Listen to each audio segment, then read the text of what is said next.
अच्छा, एक ऐसा इंडिकेटर है जो कि बुल रन के स्टार्ट में आपको बहुत काम आता है, और एक ये ऐसी इंडिकेशन है जो कि काफ़ी नए ट्रेडर्स को तो खैर बिल्कुल ही नहीं पता होगी, और पुराने ट्रेडर्स को भी शायद गालिबन इसके बारे में ना पता हो।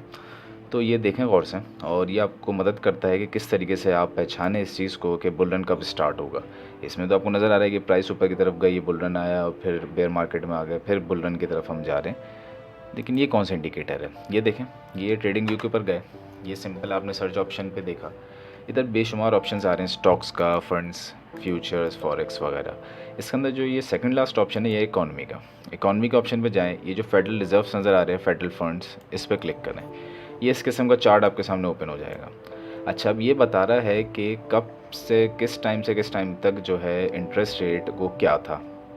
ये देखें, ये तकरीबन 1 अप्रैल 2020 बनता है, और यहाँ से इंटरेस्ट रेट जो है वो स्टेबल होना शुरू हुआ। पहले गिरता रहा, लेकिन यहाँ से इंटरेस्ट रेट जो है ना स्टेबल हुआ।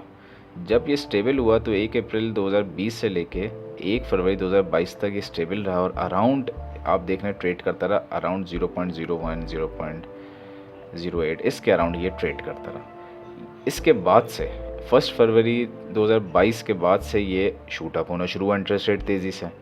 ठीक है, तो एक कॉमन सेंस ये बताता है कि जैसे इंटरेस्ट रेट बढ़ेगा तो इन्वेस्टमेंट कम होनी चाहिए, क्योंकि लोग अपने पैसे जो हैं वो नहीं इन्वेस्ट करते, फिर रिजर्व्स के अंदर वो निकाल लेते हैं और पैसा जो है वो नहीं आ रहा होता। लेकिन हम ज़रा इसको चेक करते हैं, ये प्लस के ऑप्शन पे जाएं, ये जो बिटकॉइन आपको नज़र आ रहा है टॉप पे, इसको इसके अंदर ऐड कर दीजिए। अब ये बिटकॉइन की प्राइस है। अब बिटकॉइन की प्राइस क्या बता रही है, इसको गौर से देखें कि इस पॉइंट पे, ये मैंने मंथली चार्ट खोला हुआ वैसे, और इसी मंथली चार्ट ही अच्छा रहता है इसको समझने के लिए। 1 अप्रैल 2020 को यहाँ पे हम मौजूद थे, और बिटकॉइन की जो प्राइस थी वो भी आपको नज़र आ रही है, वो कहाँ थी, यहाँ तक मौजूद है। ठीक है, लेकिन जैसे ही ये कुछ 1-2 महीने गुजरे, फिर 3, फिर 4, फिर 5, इस तरह जब कुछ महीने गुजरे और हमें स्टेबिलिटी नज़र आई इंटरेस्ट रेट के अंदर, तो ठीक 4-5 महीनों के बाद जाके ये फाइनली 1 सितंबर के अंदर, बल्कि उनकी जो मीटिंग हुई सितंबर 2020 में, वहाँ पे भी उन्होंने अपने इंटरेस्ट रेट को बरकरार रखा, सेम रखा। उसके बाद से आपको नज़र आ रहा है कि ये तेज़ी से प्राइस शूट हुई है, फिर नीचे नहीं आई है। और ये था जो कि बुल रन था, जो प्रीवियस बुल रन था, जिसके अंदर लोगों ने बहुत पैसे कमाए, और अच्छे खासे, अगर किसी ने $100 इन्वेस्ट किए तो उसने 10,000 $20,000 तक भी अपने पोर्टफोलियो को पहुँचाया। इसी तरीके से सेम सिचुएशन ये तो देखें कि जैसे ही ये इंटरेस्ट रेट बढ़ना शुरू हुआ, हमें जो प्राइस ऊपर की तरफ थी वो सारी से नीचे आती नज़र आई, और हम बेयर मार्केट में आ गए।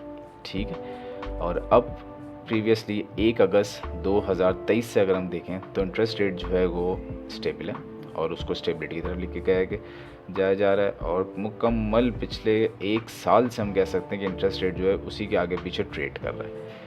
तो ये एक इंडिकेशन है बुल रन के लिए, बुल साइकिल के लिए, कि अब यहाँ से प्राइस जो है वो अपवर्ड जाना शुरू हो जाएगी। ठीक है, इसीलिए मैं ये कहता हूँ कि बुल रन जो है वो ये सितंबर के डिसीजन के बाद बुल रन का आगाज़ हो चुका है। एल्ट्स कॉइन के अंदर तो पैसे आना शुरू हो गए हैं, लेकिन ये बिटकॉइन जो है जिसमें पहले पैसे आते हैं, ये अभी कुछ टाइम स्टेबिलिटी की तरफ जा रहा है, लेकिन उसके बाद तेज़ी से आपको ये पंप होता हुआ नज़र आएगा। और उसकी कंडीशन ये है कि जब भी स्टेबिलिटी आ जाती है मार्केट के अंदर, इंटरेस्ट रेट के अंदर, वहीं से आपको बुल रन स्टार्ट होता नज़र आ जाता है।